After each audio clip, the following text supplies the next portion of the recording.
Good morning, everyone, and welcome. We're going to give everyone just a couple of minutes to enter the meeting and then get started.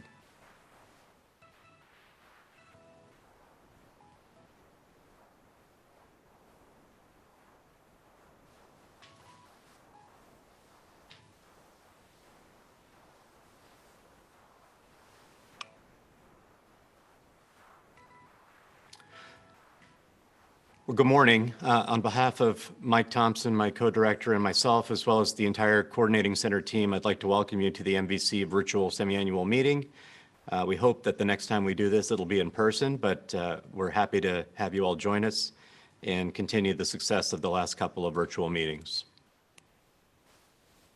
I'd like to remind everyone to please ask any questions you have through the Zoom Q&A function. Please provide your name and your hospital or PO affiliation, and we'll try to get to all the questions we can during the Q&A session, but if we don't get to your question, we will be sure to follow up with you after the meeting. For those who would like to get credit for participating today in the MVC component of the Blue Cross Blue Shield P4P program, please make sure that if you are dialing in from a cell phone or if you did not enter your details on admission, to let us know in the chat who you are and who your institution is, so that we can make sure to give you appropriate credit. And we'll also ask that at the end that you please complete the MVC and BCBS post-meeting survey so we can incorporate your feedback into our plans for the next meeting.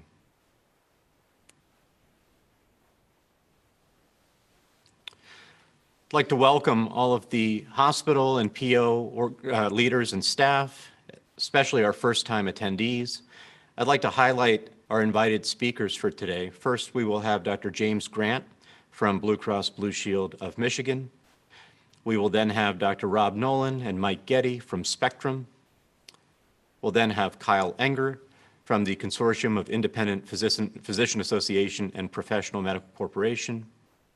And finally, Dr. Keith Coker from the Michigan Emergency Department Improvement Collaborative, or MEDIC. Mike Thompson and I will begin with a few introductory remarks and then move on to introduce the new CMO at BCBS, Dr. Grant, followed by the remainder of our presentations focused on transition variations in Michigan hospitals. So I'd like to give you a few updates. First, since our last semi-annual meeting in October, we've been very pleased to welcome 11 new hospital members to the collaborative, and I'd like to take a moment and just recognize all of them. Alcona Health Center, Ascension Borges, Helen Newberry Joy Hospital, Hills and Dale General Hospital, Munson Healthcare Otsego Memorial Hospital, Munson Healthcare Charlevoix Hospital, Marlette Regional Hospital, Mackenzie Health System, Sure Health, Schoolcraft Memorial Hospital, and Three Rivers Hospital. We're also very happy at the Coordinating Center to have been able to add 3 new team members since the last meeting. Jeff Jamil has joined us as the MVC Site Engagement Coordinator, and many of you have probably already met Jeff along with the other members of our engagement team. Brad Rain has joined us as an MVC Analyst, and we will soon have a new MVC Communication Specialist as well.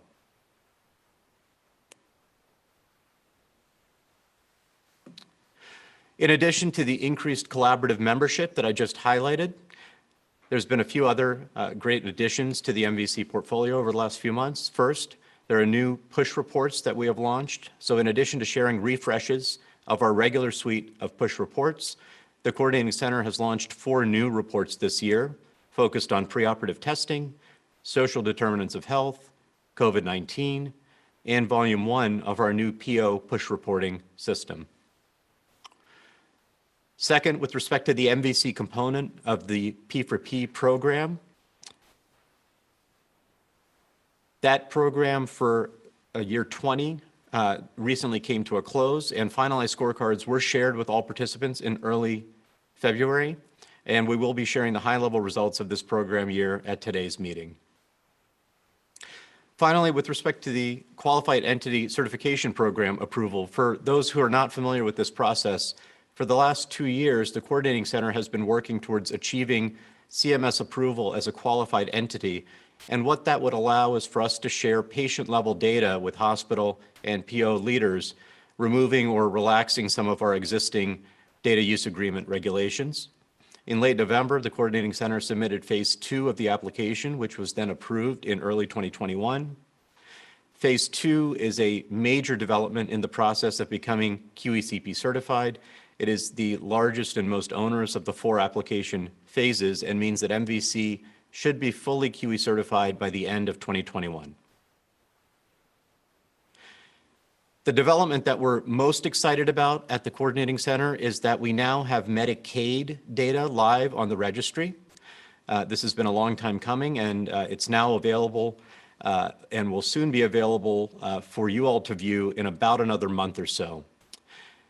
What this means is that MVC data sources now comprise over 80% of Michigan's insured population. And as I mentioned, once the data have been appropriately processed and cleaned, we will be able to add it to the registry, so you'll be able to see it in about another month. And so this, of course, complements the covered lives that we are able to obtain data on from Blue Cross, from Medicare fee-for-service, from BCN MA HMO, and then finally Michigan Medicaid. Medicare is still the dominant payer in MVC data with 609,000 episodes, followed by Blue Cross PPO, and Medicaid now is our third largest payer included in MVC episodes. What this means for some hospitals is that the number of episodes that they have included in MVC data may actually double because some of our hospitals have quite a large share, 50 to 60% of their episodes in Medicaid data. Just for some context, and so you all know what to expect when these data are live, the top 5 conditions that are included in the Medicaid data are sepsis, C-section, vaginal delivery, cholecystectomy, and COPD. And with that, I'd like to turn it over to Mike Thompson, the co-director of MVC, to tell you about the MVC component of the P4P program.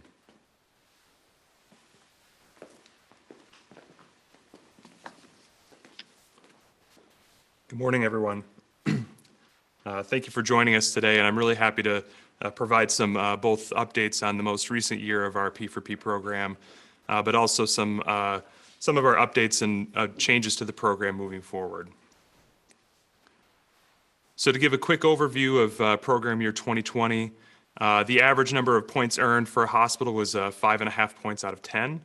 We estimate a total payment reduction for those participating service lines of about $5.7 million.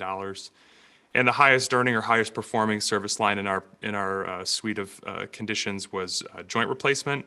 Hospitals earned an average of 4.1 points out of 5 with a total savings of about $3.5 million. To go into a little bit more detail about the performance of the hospitals in our collaborative, you can see here the distribution of P4P points for the most recent program year, ranging from 0 points to 10 points, again with the average of being 5.5 points out of 10 possible. Hari mentioned this briefly, but again, we are providing additional bonus points in light of COVID over the past year for program year 21, which is the current program year. 2 specific opportunities to add bonus points will be offered. First is attendance to both semi-annual meetings. Today is included. The second opportunity is to schedule and complete a site visit, virtual or in person when possible. Again, that will also earn an additional bonus point. We'd like to point out that this site visit bonus point can be achieved at any point during the calendar year. To date, we have had over 40 hospitals schedule and complete a site visit. So if you would like to do this, please feel free to reach out to the coordinating center, and we will find a time to conduct this site visit and speak with you all.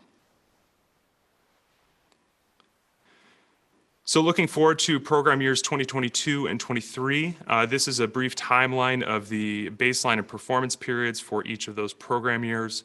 For program year 2022, the baseline data will be pulled from 2019, and the performance period will be in 2021. The scoring and payments for this program year will be adjudicated in 2023. And this timeline is consistent with previous program years. Looking forward to 2023, the baseline period will be in 2020, with performance year being in 2022. We do want to note also that if we look at program year 2023, the baseline period of 2020 overlaps frequently with, or overlaps with the initiation of the COVID pandemic. I'd like to point out that we're still really trying to evaluate what impact the COVID pandemic has on our episode spending metrics. As you all may know, the lag of data for our Medicare fee-for-service data has still not completed through 2020, so we are actively looking at what we can look at within our Blue Cross data, and we'll complete a thorough evaluation when we're able to get all of the remaining data. And from there, we will make determinations on if any changes need to be made moving forward. So what's staying the same? Many of the things in our P4P program will continue to be consistent throughout the 2022 and 23 program years. Our metric of risk-adjusted price standardized episode payments will remain the same, as well as the maximum score of 10 points possible. Our service line selections of 2 of the 7 service lines also will remain the same, including CABG, spine surgery, joint replacement, COPD, pneumonia, CHF, and colectomy. The scoring logic of receiving the greater of points in either improvement or achievement scoring categories will also remain the same. The improvement comparison of based on hospital's own past performance will stay the same. And the achievement scoring will still remain within the MVC cohort, but we are making some minor modifications to this that I'll go into. So moving forward, we have made 2 specific changes to our scoring methodology. The first is that we are changing the achievement scoring slightly. And in the previous years, achievement was based off of a rank order of your hospital's performance to those of the others in your cohort. We are modifying this slightly to have a more continuous Z-score method, as it were, which estimates your kind of distance from the cohort mean. This aligns more with how we do improvement scoring and has several advantages that we'd be happy to go into if you have more questions. The second major change is that we are modifying the bonus point change. Previously, bonus points were awarded for a 5% cohort reduction for their service line. We are changing this for program years 2022 and 2023. Bonus points will be available by completing a short qualitative questionnaire for each service line selected. So there will be, again, a total of 2 bonus points possible for this service line, or for these program years. We think this offers several advantages. I think it offers us the opportunity to learn more about what you are doing within your centers to improve and address the P4P conditions that you've selected. It also helps us to maybe coordinate or align efforts across institutions within the collaborative so that collaborative learning can be facilitated more effectively. And it also offers us the opportunity to tailor the content that we provide both in our webinars and work groups so that we can offer you all the most relevant content for your operations as it pertains to P4P. So there'll be more details to come. The most pressing is that service line selection reports for the program years 2022 and 2023 will be shared over the next month. A reminder that the service lines, when they are selected for both program years. Members will be given 3 weeks to return these selections back to the coordinating center once those reports are distributed.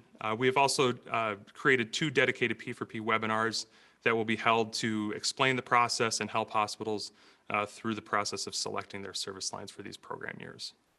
More details, again, will follow, but if you have any questions, please feel free to reach out to the coordinating center. We can help you through this process. So next, I'd like to introduce Dr. James Grant, who's joining us today.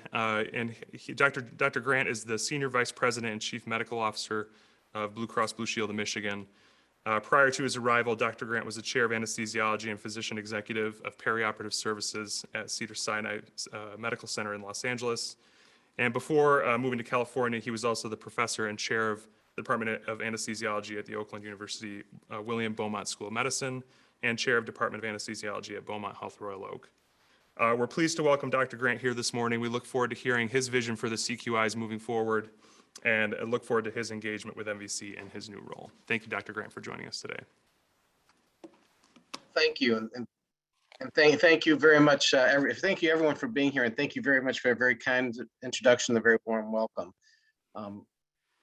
the question you asked is, what is my vision for the CQIs? The CQIs actually are my passion. They're a focus of mine.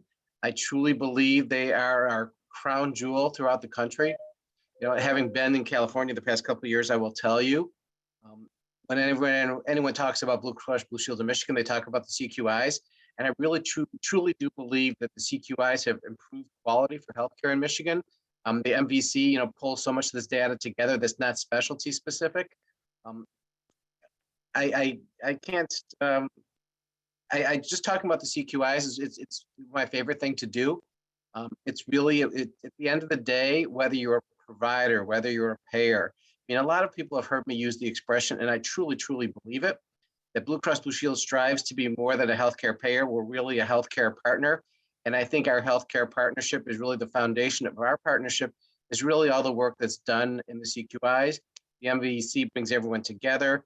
I was just looking at the participants on this phone call, and I recognize a lot of names from various parts of my career, but I saw people there from the Hospital Association, people there from our various POs, physicians, nurses, MPHs, you name it, it was on there. People from Blue Cross Blue Shield.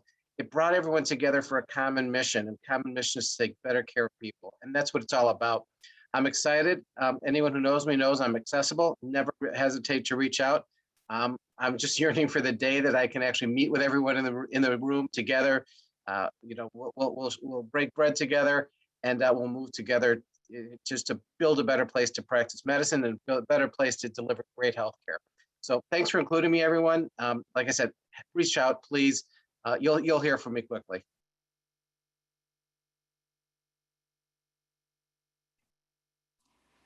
My name is Bonnie Chang, and I am a data analyst with the Michigan Value Collaborative. Today's topic will be transition variations in Michigan hospitals. To kick things off, I will be showing a few slides that illustrate the variation of emergency department utilization across the collaborative.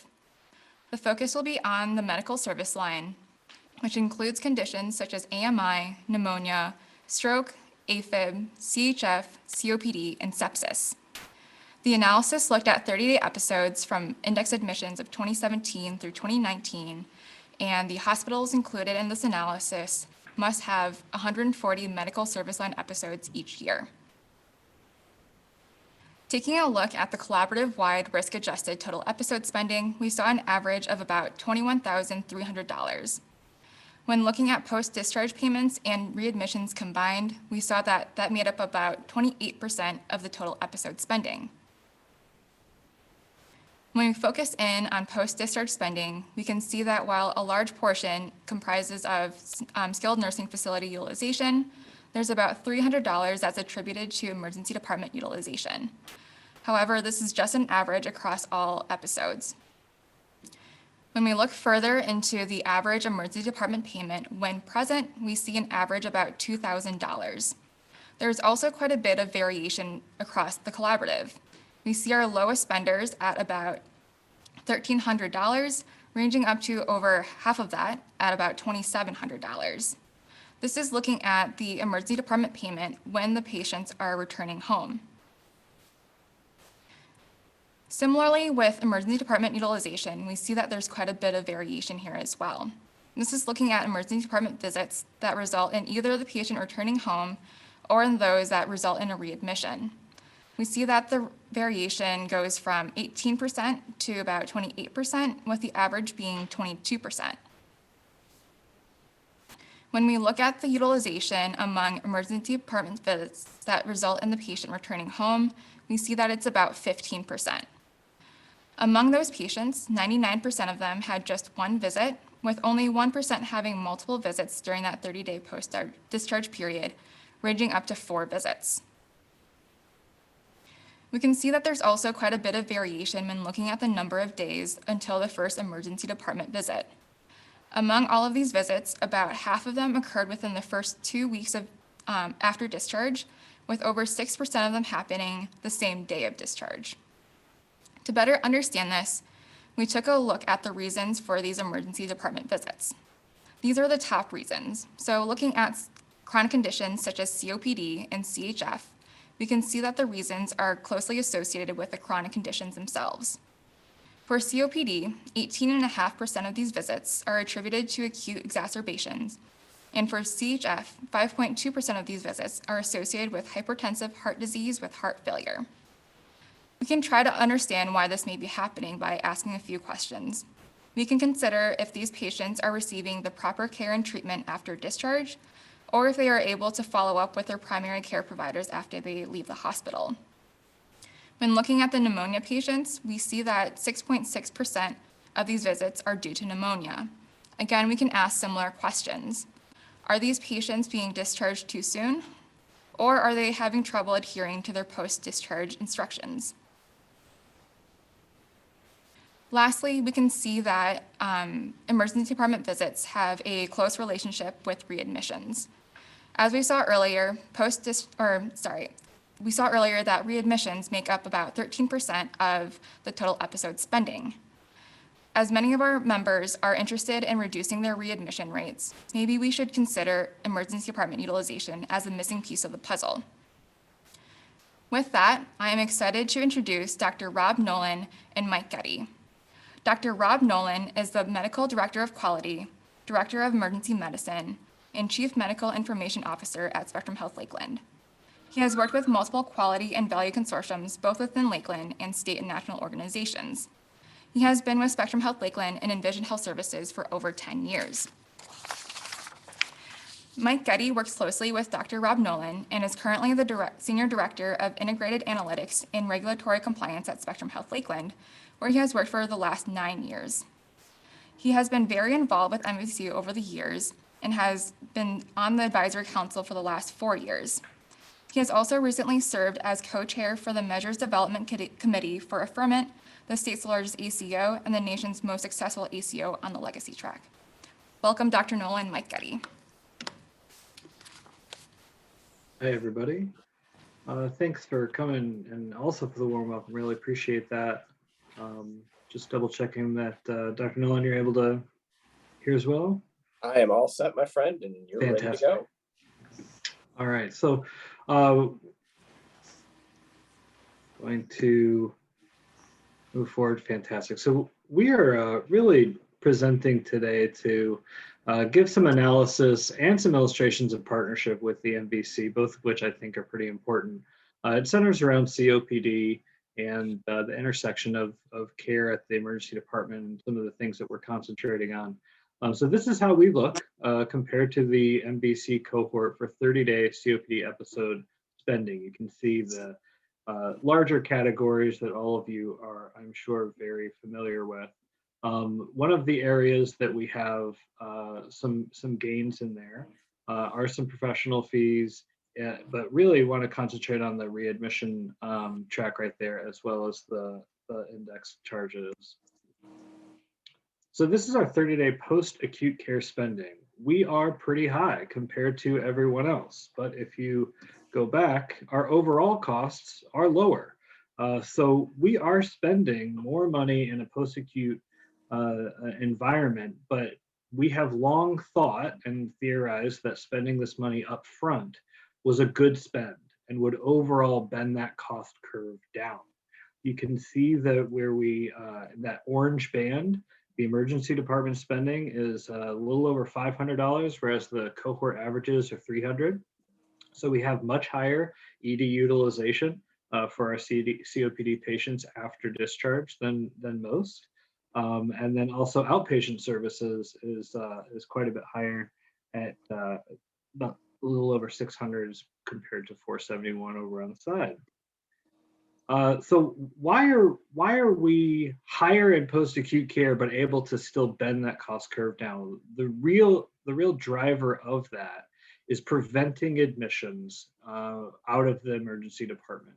We'll show you some information on what the impacts are, but I want to turn it over to Dr. Nolan to walk you through some of the real things we're doing in the emergency department that make this all come together. Perfect. Thanks, Mike. Welcome all, and thank you for joining us here on this presentation. We theorized, as Mike mentioned, quite a few years ago, that if we could be more aggressive in trying to mitigate the number of admissions, whether they're observations or true admissions to the hospital, that our total episode of care for COPD, and we included CHF and a few others in there, would be bent. And we recognized that we had a delivery system that I'm sure, like almost all of you, is relatively inconsistent with lots of different parts out there. And the area that we could control probably the best was the spigot in which these patients came into the system, and that's through the emergency department. So one of the first things that we did was try to improve visibility for all the providers in the emergency department as to how many of these patients are truly 30-day readmits that we know are going to hit back to our books for some of those penalties, for CMS penalties. So within Epic, we have the ability to put a check mark, and you can see on the left-hand side, that is on all of our track boards, so that any patient that has been admitted for all cause to the hospital in the last 30 days, this triggers not only the ED provider, but a care manager in the emergency department to start working with that patient early on. It increases the number of times that we reach out to the primary care provider, work with care management to try to avoid unnecessary readmissions or unnecessary observation stays into the emergency department. When we broke down our numbers, we found that we had a handful of COPD patients and patients in general that were very high utilizers and that required a deeper dive more than a typical busy ER doc or a care manager in the ER could do. So we developed a program called the LEADO, which is the Lakeland Emergency Department Overuse Program. And basically what this is it's a we started out with the attendings running it, and then we handed it over. It's an ongoing resident project where they meet every 2 weeks and go over a panel of roughly 30 to 35 patients that are high utilizers to the emergency department, work with inpatient and outpatient collaboration to try to reduce not only their visits, but reduce any readmissions. So go ahead and go to the next slide, Mike.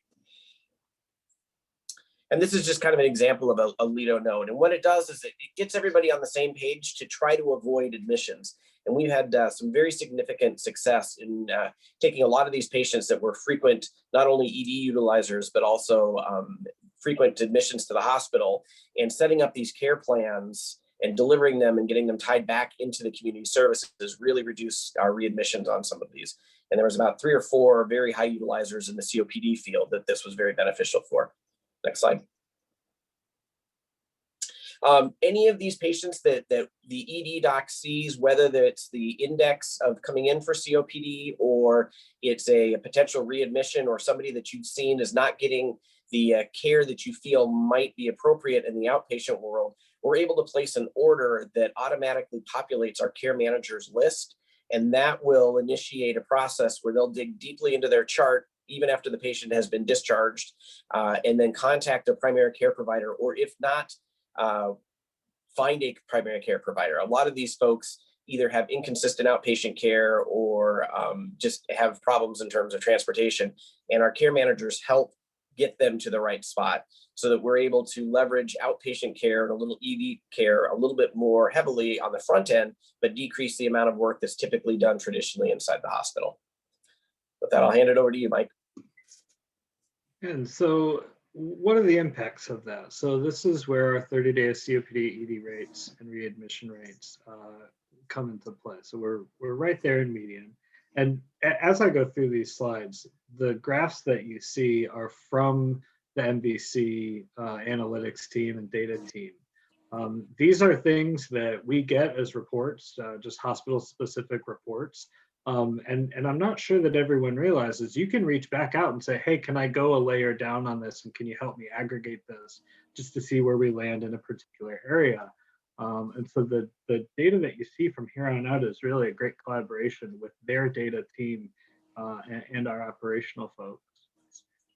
So these are the ED visits that resulted in a readmission. You can see us on the left there as compared to the MVC cohort on the right. And we have about a little over 10%, almost, sorry, small, 12% reduction in readmissions right there. Lakeland, as a cost containment philosophy, has 100% gone in on readmission reduction. Not only is a readmission one of the most expensive things that can happen post-discharge, maybe sometimes next to a lengthy SNF stay, but we also then get to focus those resources on something that we get credit for in all the quality programs. We reduce our readmission penalties. So this readmission reduction as a cost strategy has really been quite successful for us. And I don't think anybody's going to deny that the optimal thing is for these folks to not have to go to the emergency room to begin with, to be getting this care outside the hospital. But that's just not the reality for some of our hospitals and some of the communities that we serve. And so we are really focusing in on taking the bull by the horns, understanding that this is the situation that we're in and trying to make it as effective as possible. So these are our COPD readmission rates. This is where we sit as compared to all of the hospitals that you all represent in MVC. Just let you sit on that for a second. And then these are our follow-up rates. So we have opportunities here. We have a difficult time. Sometimes with some of these folks being able to get into PCP offices or getting them to the appointments that we make. Just demographically, Michigan is kind of in the lower third for socioeconomic factors in the nation. Berrien County, where we are, is in the lower third of Michigan for socioeconomic factors. And so we do have access problems. We do have transportation problems, but we are working very hard to move these up. But just because you are having a hard time getting folks to your PCPs does not mean you cannot have a very cost-effective plan for COPD patients, which is what we're hoping to show here. So again, this is some of our opportunities. So it's, with the 7-day follow-ups, we're pretty much even on readmission rates. But when we are getting folks to the 14-day follow-up, to the 30-day follow-up, we are really effective at preventing readmissions. And I think that that is because we are pulling forward that longitudinal plan of care, and the ED physicians are a really effective part of that plan, of that through line, if you will. And they contribute to that longitudinal plan of care for the patient. So I think that with a really effective ED collaborative strategy, we've been able to hopefully paint out a roadmap of sorts that others can follow as well. So really appreciate the few minutes. We hope possibly the most valuable part of this conversation is going to be a question and answer. I believe Mike Thompson is going to help mediate, and welcome to ask anything that you like. Great. Thank you both so much. It's really wonderful to see, the data that we work with and provide as a tool for you all. And we hope to continue that relationship and hopefully can serve as a model for others. Mark Bradshaw is managing our Q&A, and you'll probably hear his voice with some questions from the chat. So, Great. Mark. Great, thanks, Mike. So one of the first questions from me to start off with is, when we're liaising with our members, we often find that one of the biggest barriers to laying out a program like this is getting buy-in. So can you just talk a little bit about how you managed to get physician buy-in from the program, and then ultimately how did the educational rollout come from there? So quite honestly, I think it's transparency.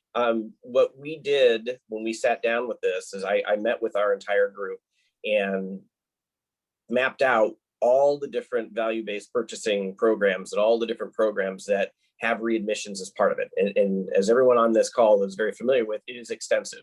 And I literally sat there for 5 minutes just going through slide after slide after slide after slide after everyone. And I turned to them and I said, guys, this is why it's important. And, so once they got the why and understanding how important this is, not only for the care of the patient, but for the vitality of the system, that was pretty easy then to get them engaged and understand. The other one that I've done that I think has been very helpful is we use unblinded metrics for everything that we run.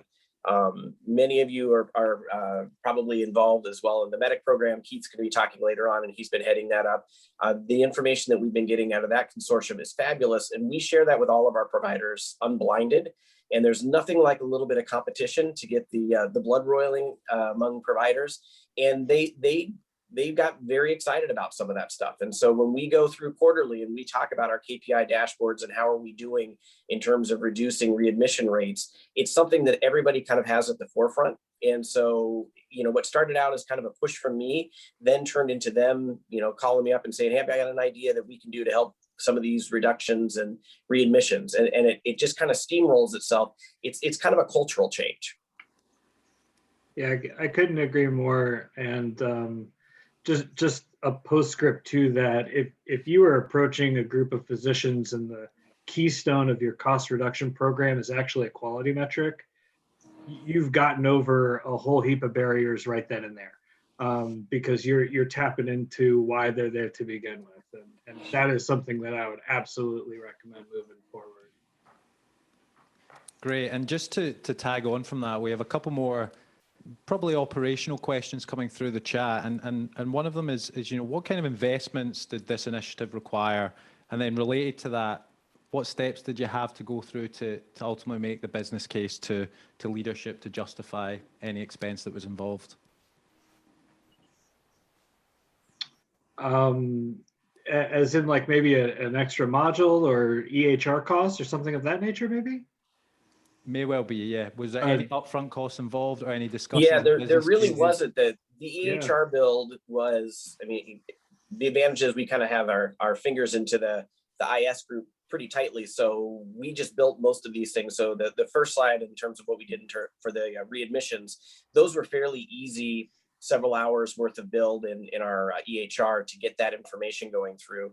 All of the LEADO committees, some of the other ones, I didn't mention it in one of the slides, but DCAP score, which is a way that we risk stratified a lot of these patients. Those were all just kind of built in the regular operations of what we do within the hospital. So there weren't any upfront costs. There was time, but it's time that's already been capitalized. So there wasn't anything huge on that. Otherwise, you know, our presentation to the C-suite was our whole goal across the system, and Mike has done a fabulous job in focusing in on our KPIs. The 30-day readmission is just key. And so when we looked across all sorts of different disease processes, CHF, stroke, COPD, AMIs, getting the inertia behind us to get the nurses and the education and everything, that was a pretty easy sell. Great. And if we just take a step towards the data that was shown on the screen as part of today's presentation, one of the questions that have come through is, you know, is the decrease in readmission rates continuing beyond the 30-day period? You know, in other words, is the program just pushing readmissions to a later date, or are you seeing a continued improvement after that time period? Yeah, that's a really great question. I'd say we do look at all the way out to 90 days, and those do decrease. Those are more difficult to benchmark.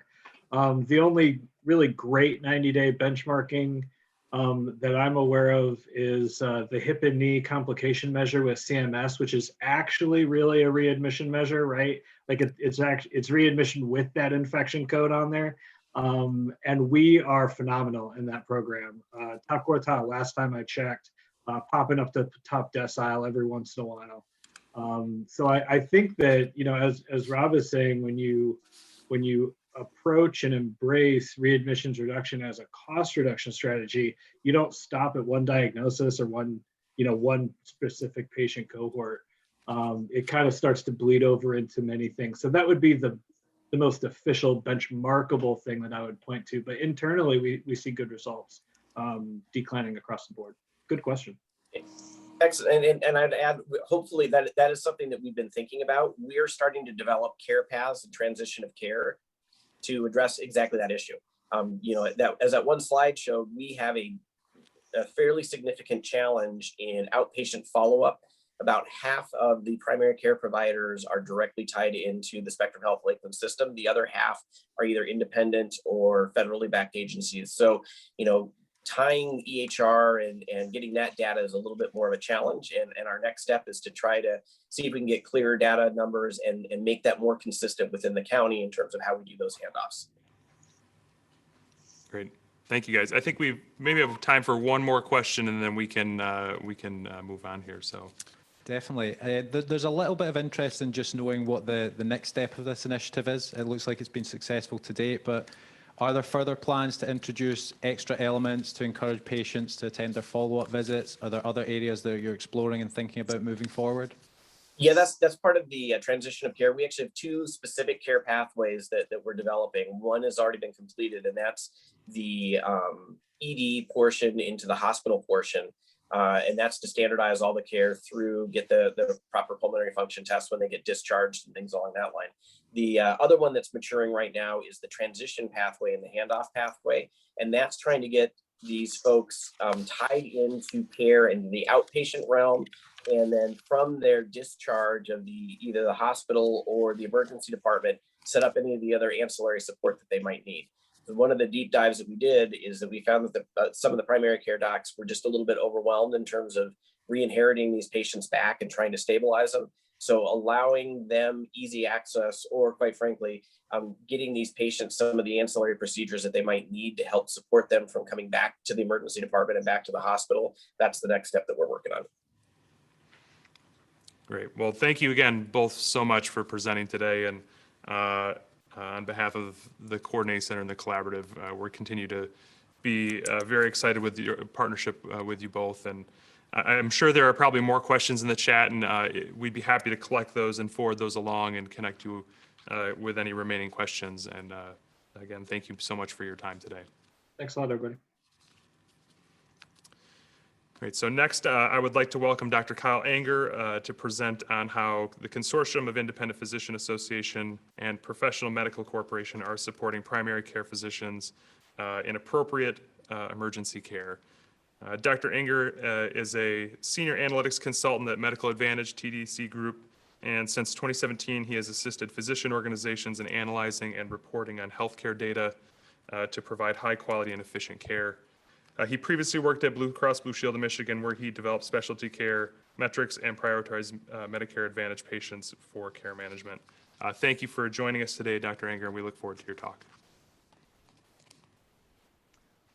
Hello. Thank you very much for the opportunity to speak with you. As we all know, emergency departments are often overused, and for a lot of different reasons. Patients who may not have medical homes or have concerns about their coverage or lack of insurance will often tend to use the emergency department for care that could be more effectively delivered elsewhere. They may be unfamiliar with urgent cares or when to use them, and especially in rural areas, which SIPA works a lot with, there may not be any urgent care options. Extended hours by PCPs, evening weekend hours can mitigate this. Sometimes, but obviously that presents staffing challenges and management challenges. Nonetheless, we try to promote that as much as we possibly can. By contrast, everybody knows the local hospital, they know where it is. If you have a pattern of going to the ED, you're probably going to keep going to the ED. The ED is always open. We've also experienced issues with transportation, notably, if you have to go somewhere on a bus, the bus probably stops at the ED. It is probably not going to stop in an urgent care or primary care. But if it's not really an emergency, urgent care or primary care is usually better and less costly. And furthermore, if we can reduce ED crowding, that helps patients who need emergency care. But above all, we really don't want to discourage genuine emergencies from going to the ED and getting the care they need. So with us, with PMC and SIPA, reporting, consulting, and clinical practice all kind of work together to guide more effective care. So our reports show consultants and providers various opportunities to improve. The consultants use the reports to guide their work, and they also kind of bring the reports up to the clinicians, help interpret them, remind them of what's available, because physicians are always busy and being pulled in a number of directions. So the interpretation role that the consultant has with the reports is particularly important. And clinicians and consultants also give feedback to analysts to help improve reports, and we iterate through these plan, do, study, act cycles to continuously improve our reporting. Here's an example of a really popular report that that we do. This report comes out monthly. It's for every practice. We do separate versions of this report for commercial, for Medicare Advantage, for Medicaid, and this particular section is based on quality metrics that we generate from our claims data warehouse. So these are custom metrics. We can update them. We can update them every month as we get additional data from the health plans. And these metrics pull together information from multiple payers at once. So we're not dependent on payer specific reporting or having to wait for it. As soon as we get the claims in, we can generate these. And many of these metrics impact ED utilization. We track the number of patients who have a PCP visit, believing that primary care spend is generally good spend, managing the patient better, keeping them out of the emergency room. We track follow-up post-ED and post-inpatient. We track ED and inpatient visits for less serious diagnoses that might be mitigated by primary care or urgent care. This happens to be the flavor of the report that is for Medicare Advantage. So it also tracks annual wellness visits, which have an important role in care planning. And we have risk scores on there as well. And we track the metric for comparing the current period versus the previous period. The definition of a period varies, but usually it's current 6 months versus previous 6 months. Change, whether it's trending up and down, red or green, depending on whether the change is good or bad. And we have two different styles of benchmark here. The first is just the average across the PO. If you're doing better than the average, you light up green. If you're doing not as well as the average, you light up red. If you're pretty close to the average, plus or minus 10%, you're just white. And the benchmark works pretty much the same way, but it's a relatively higher level. It corresponds to about what the 70th percentile of performance is. So if you are beating the value in the benchmark column, then you're doing better than most of the practices in the PO. And we also rank practices, and I cut it off to save space, but we also include the name of the top performing practice on the left. So in order to promote conversations between practices about what they can do to better improve.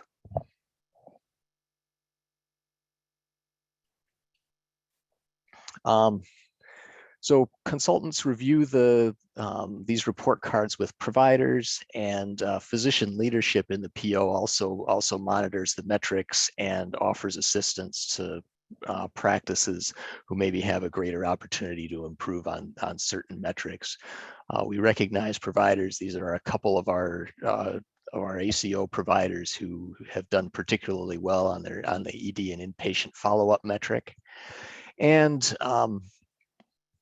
at least in PMC's ACO, some of the metrics get used in the payment model. So there's actually a financial incentive for providers to do well on several of these metrics. If they do well, they stand to share in more gains from the ACO every year. We also share hospital information with the practices. We have a report which breaks down facility utilization so that the practice can see which facilities their patients are going to for which types of care. Different sections for ED.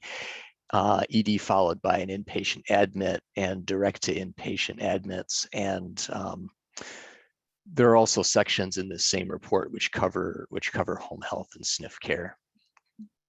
So practices can see which patients which facilities their patients are going to, as well as cost information and readmit information. And we also look at repeat visits. So ED followed by another ED visit within 30 days.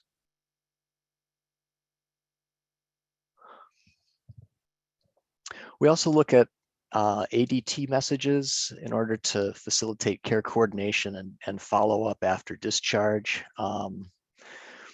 The ideal here is for PCPs and specialists to receive their ADTs and work with them through their EMR, but that isn't always feasible. In particular, we deal with practices that use a very wide variety of different EMRs and knowledge of the various features of the EMR is sometimes not where we would like it to be.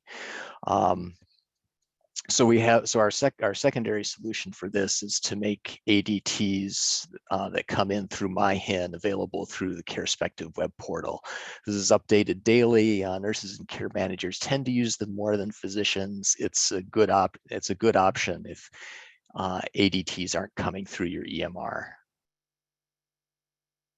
And that looks a bit like this.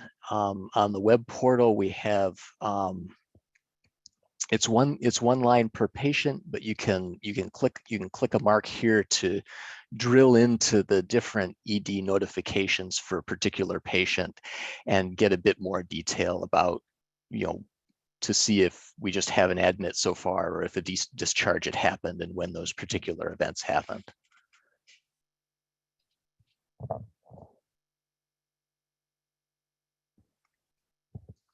Also, promoting urgent care is very important. Urgent care has a number of advantages. There are a lot more.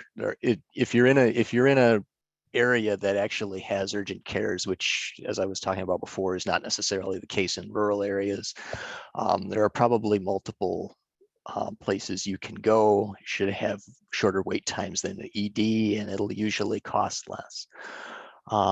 So our consultants share handouts with providers. The example on the right-hand side here is from the Greater Detroit Area Health Council.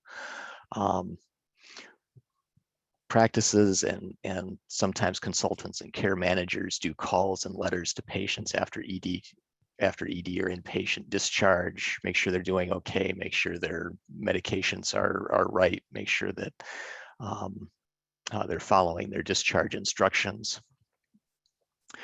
We also keep lists of area urgent cares in order to promote the good ones and exclude the bad ones. Most of the urgent cares are very, very good. Occasionally we get some urgent cares that overutilize or overcharge or don't like to share information with PCPs, and we try to steer business away from those.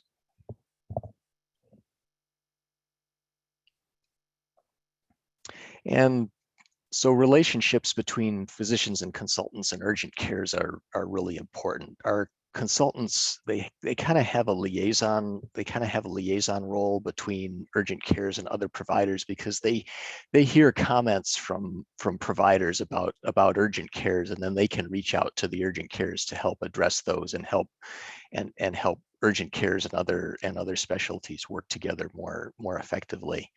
One recent example that has happened is one of the ENTs with Professional Medical Corporation had been seeing a lot of patients in their practice who had come there after visiting urgent cares, and according to the urgent care, there were signs of a middle ear infection, but when the ENT takes a look at the same patient shortly afterwards, everything, the eardrum looks normal. There doesn't appear to be a middle ear infection. So that led to some video call education that Dr. McCummela did with 6 urgent cares in order to encourage proper diagnosis and more judicious antibiotic use.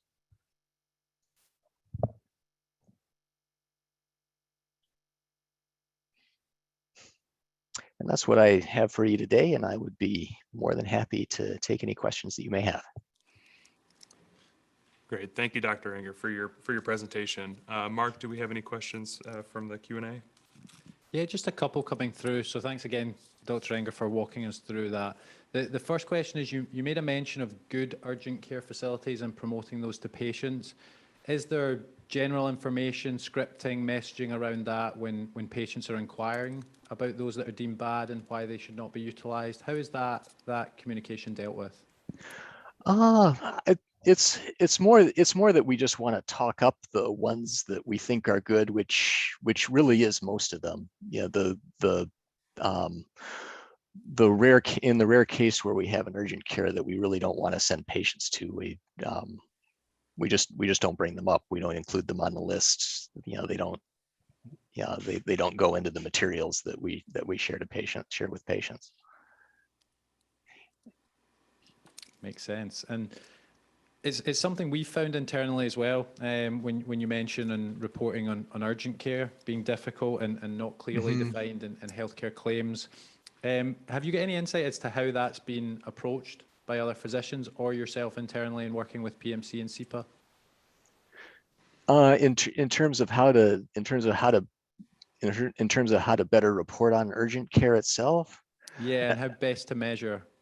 Yeah, it's really difficult, because what you can often have is, if you have a family practice that is also doing after hours urgent care type work, you know, one of the things that we'd usually use to tease out urgent care is the place of service. Well, they may not, you know, because, you know, they're primarily a family practice. They're probably not using the urgent care place of service. I've been learning lately about some add-on CPT codes which tag urgent care. There's probably a way to use those more effectively, but it does depend on people actually using those to bill. And so yeah, it's really challenging. I haven't worked with it for a while, but I'm interested in going back in there and seeing how we might do it better.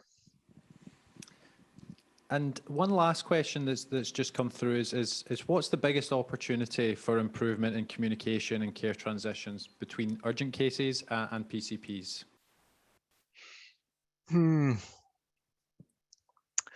I think it's really just getting physicians to talk with one another. I would really like to see more things like the example with Dr. McCummola and middle ear infections happening, and also the consultants talking to both the urgent cares and the PCPs and the specialists, because they talk to a lot of different physicians.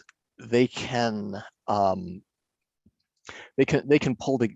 of pull together comments that a lot of physicians are making and recognize where they might be an issue that could be improved.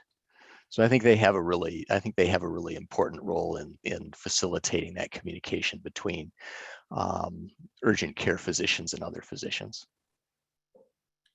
Great. If I could ask one more question, as you were going over the report card, I found it interesting that you actually put the name of the high performing center on the report card as a way of highlighting a potential kind of group to go to learn. And I was wondering if you could speak a little bit on how the response to that has been, and if, you know, what the importance of having that kind of information on that report card. I mean, it's been good. I think this feeds back to what the earlier presenter was talking about with regard to having metrics be open and public, and giving recognition to people who are performing well, and B, telling other people who the high performers are so that they can learn from them. And the physicians really, you know, they appreciate that, and physicians are often fairly competitive people, and just having that information out there helps everybody drive to improve. Great. Well, again, thank you so much. I certainly learned a lot about how you guys work, and if there are other questions, I'm sure we'll be able to forward those to you, and appreciate your time again today. Thank you. Happy to do it. Thanks. So it is my pleasure to now welcome my colleague, Dr. Keith Coker, to today's session. Dr. Coker is the director of the Michigan Emergency Department Improvement Collaborative, or MEDIC, which is one of the Blue Cross CQIs dedicated to improving the quality of emergency care for all. Dr. Coker will be speaking today on insights that MEDIC has gained through their collaborative quality improvement efforts. He is also a practicing emergency physician, a health services researcher, and associate professor in the departments of emergency medicine and learning health sciences at University of Michigan. So thanks for joining us today, Dr. Coker, and we look forward to hearing from you. Yeah, thanks, Mike. It's definitely a pleasure to be here, and just going to emphasize at the end of the day, in that introduction, I'm first and foremost an ER doc, and as I was thinking about how to help y'all with the topic for today, I sort of see my role with this talk as providing some contextualization of the emergency department care setting, and in particular some color, adding some color to sort of some of the things that have been brought up earlier here. So few disclosures. I am the medical director for the Michigan Emergency Department Improvement Collaborative, or MEDIC, and then I have a couple other grants, but I don't think they're related to what we're going to be talking about today. So I do think it's worth just setting up a little bit my role in MEDIC and what that project's about as a sort of cousin to Michigan Value Collaborative, and then provide some orientation to the emergency department as a care setting, and then sort of dive into this topic on the table here of readmissions from the emergency department, what the ED can provide as a care setting there. So I've come to see MEDIC as really a change agent. We're here to nudge, to provide activation energy, to shorten the cycle of time between evidence and practice, within this learning collaborative framework that we are living in. We are a growing project still. We're in most health systems at this point. We also have initiatives focused in the care of children, which is unique within the current portfolio. Have about 5 million ED encounters in their registry, 400,000 abstracted cases. And you can see our current quality initiatives, most of it focused in imaging decisions, but a couple in hospitalization decisions. And these aren't the conditions that y'all are focused on, but there's definitely sort of relevance to this conversation based on what we're doing in MEDIC too. So let's talk about the ED. This may be an image that comes to mind when you think about this place. Maybe something like this, and this certainly sometimes happens. Maybe it's more like this. I don't know. I think the challenge of the ED is it's many things. Pulling the old elephant allegory out. I mean, I think it's got multiple missions. It's a rapid diagnostic unit. It's a safety net. It's a cost center for some. It's a critical care unit, admission lounge, standby capacity for disasters, clearly spotlighted with the COVID pandemic. And so the ED is challenged because it has to balance all these missions, sometimes simultaneously. And you have to recognize sort of that context when you approach this care setting. Again, some orientation just at the highest level here. There are about 140 million visits annually across the country. Of course, the pandemic has disrupted that recently.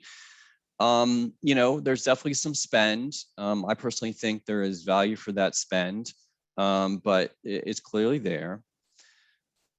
Here's probably the most relevant information. I mean, the emergency department really is the source for how you get in the hospital these days. For, I think, most hospitals, it's the majority of the sources for their admissions. And when you think about the pie for unscheduled admissions in particular, it really represents how patients come in. So certainly relevant to this conversation around 30-day episodes, and even probably more relevant, at least as you start to think about the Medicare patient population in particular. As you come in, there's a high likelihood, just for the fact that you're that you're older, that you may get admitted on average. The bottom line, though, for me is, the ED really controls the most consequential routine decision in healthcare. Maybe that's a little bit of outlandish claim, but I think, it's got some resonance here. You have to sort of wrestle and understand that. All right, so let's flip this a little bit more and focus on readmissions and how the EDs play a role. The bottom line is they play a role. Here's a selection of literature on this topic. That Health Affairs article is mine.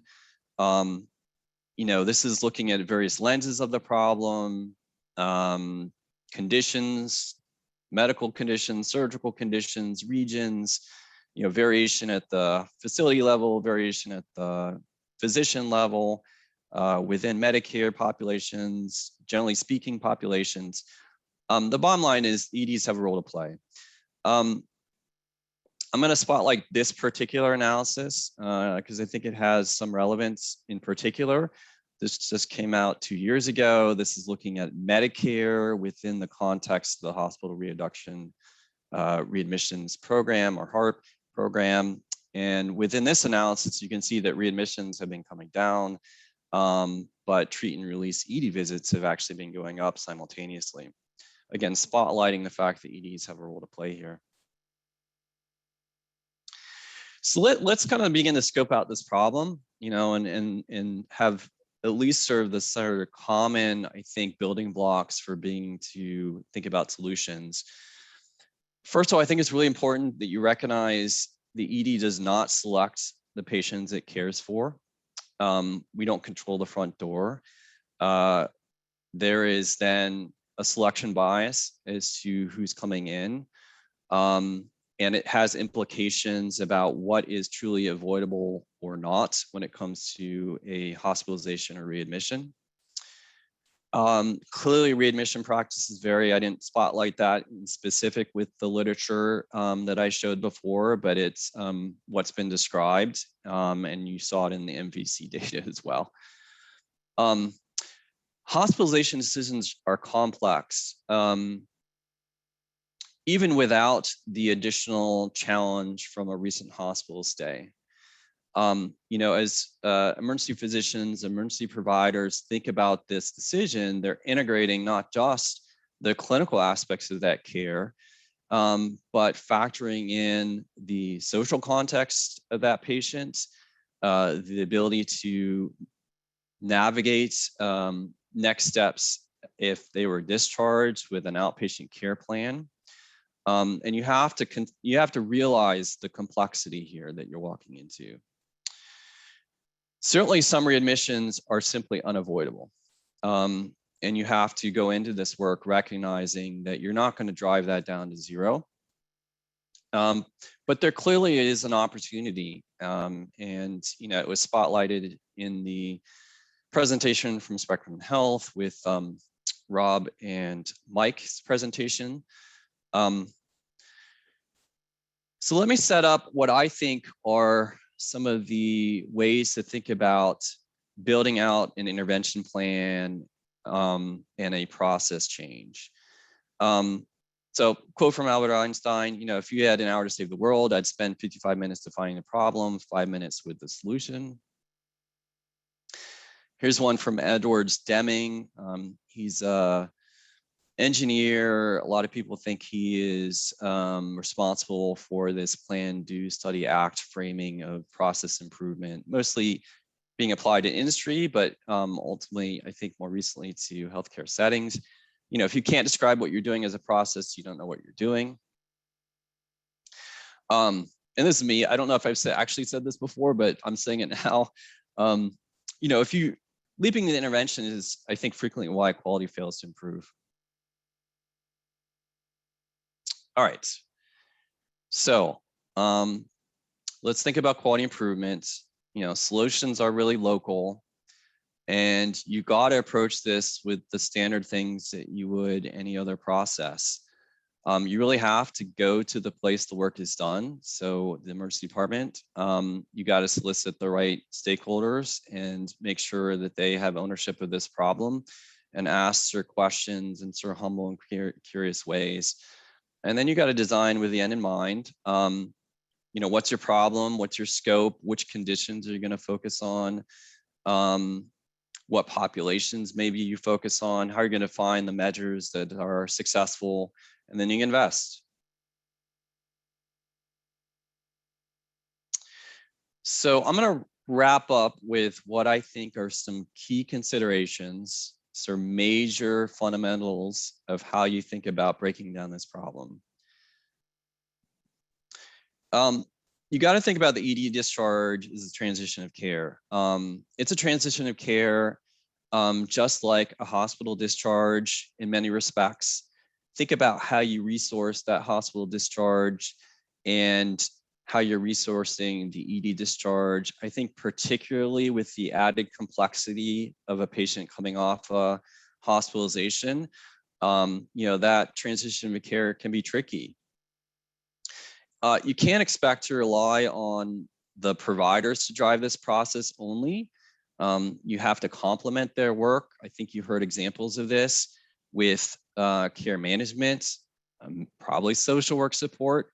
But if your expectation is, I'm just gonna, you know, build a report and show it to providers, you're gonna change, it's unlikely to work.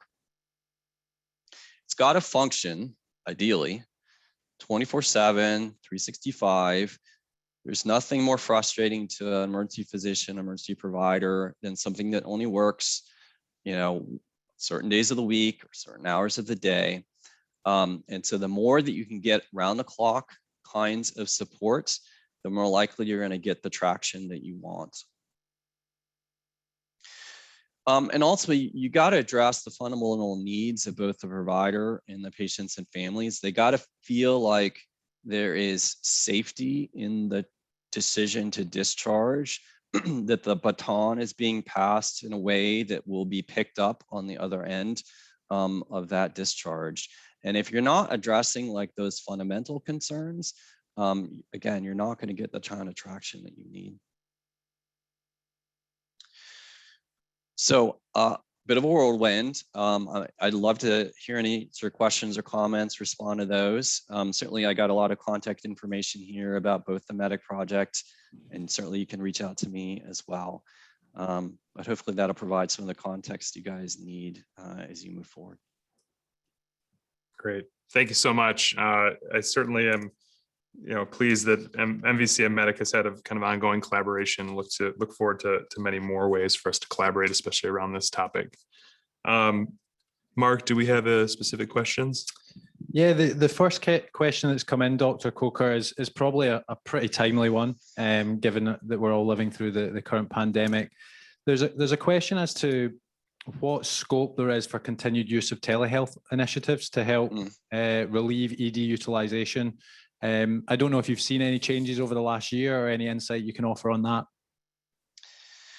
I think we all recognize telehealth has a huge opportunity. Really got a sort of kick from the response that we had to provide as a result of the pandemic.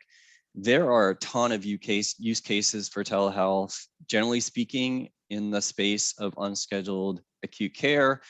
Whether you're talking about the use case of sort of on-demand, sort of prior to ED visit, sort of at the point where patients are trying to determine, what's the best care setting to get help from.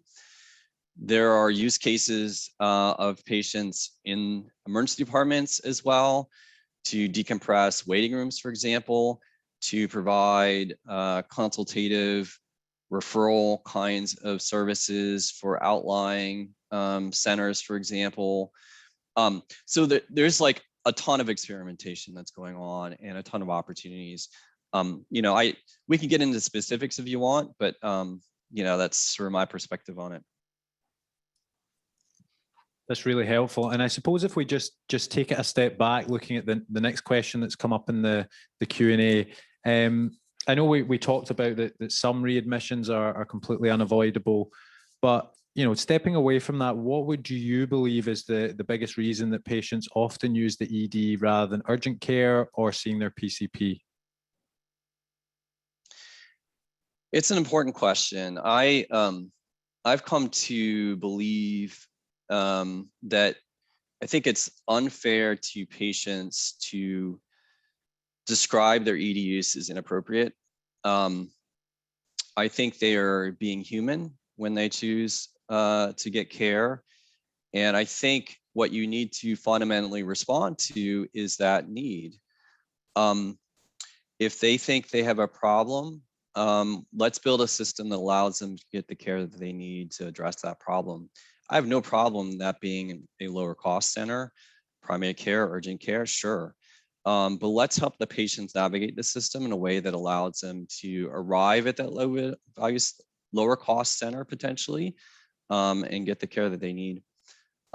So I think at the end of the day, people are just reacting as you would as a patient. I'm scared, I'm hurt, I'm not sure what's going on, I have symptoms, help me.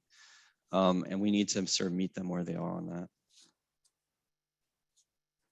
Just one final question.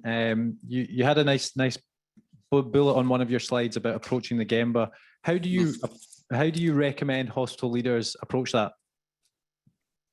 It's probably a good question for Rob Nolan and Mike Getty, because they did it. You have to have like clinical champions. So who is, your ED leads, and invite them into that conversation. Ask them for a tour of the emergency department. Let me understand your workflows. Let me understand your care setting. Show me a day that is where your weight room is, 20. And help me understand sort of what you're up against. I think it's at that level that you need to interact. And then as you begin to sort of understand, build the relationship, then you can figure out, what's going to work best for you locally. Well, Thanks, Dr. Coker. Back to you, Mike. Great. Thanks, Mark. Well, Dr. Coker, thank you so much for joining. And again, we look forward to more collaborations. And hopefully if there's questions come up, we will direct them your way and to Medic as well. So thank you again for joining us. Thank you. So next, I'm going to hand it off to Jeff Jamil, who is our MVC Site Engagement Coordinator, and he will provide you all with next steps following the collaborative meeting today. So.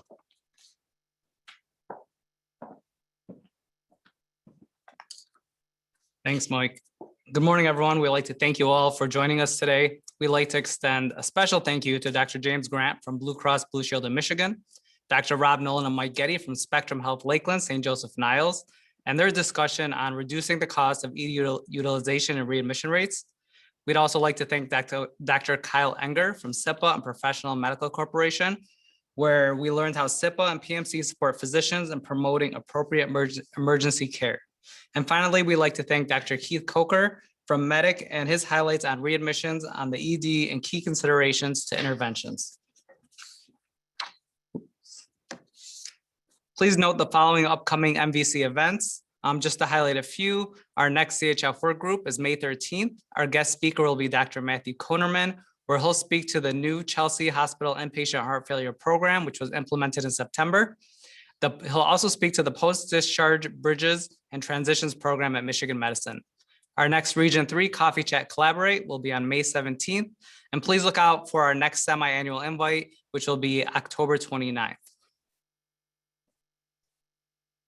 If you have any questions, comments, or feedback, which we always appreciate here at the Michigan Value Collaborative, please feel free to reach out to us at michiganvaluecollaborative@gmail.com. Again, we thank you all. Have a great weekend.